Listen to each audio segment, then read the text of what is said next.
Dan sungguh bersabdalah Nabi SAW, 3 perkara barang siapa yang ada ianya, 3 perkara padanya barang siapa, niscaya sempurnalah imannya. Masalah iman baru sempurna benalhe perkara pangkai pohon. Yang pertama, tidak pernah takut buat karena Allah, celaan orang yang celah.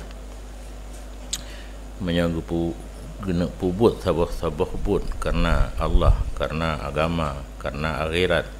Yang berangkat tuh bentuk waduh hana memberi bekas. Surah lagi tim draw itu juga. Bet nutet pat gentet hana inan. Celaannya termasuk tuh gentet, hambatan, rintangan, menyoka gerak karena Allah, tidak pernah takut. Yang pangkai yang pertama untuk sempurna iman. Yang kedua, tidak pernah memperlihatkan dengan sesuatu daripada amalannya. Dalam tata cara agaknya beramal hana pernah kepada selain Allah. Tabuh memperlihatkan nanti batik semayang kagak boleh lampu. Ada kala dia minta tempat yang seput kemenan turah. Makna ria kasat dengan ibadat kepada selain Allah.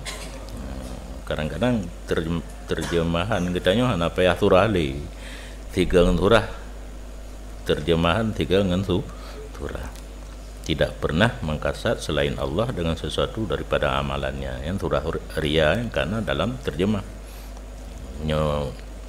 dapuh makna tidak memperlihat ia dengan sesuatu daripada amalannya, payah tak surah lam.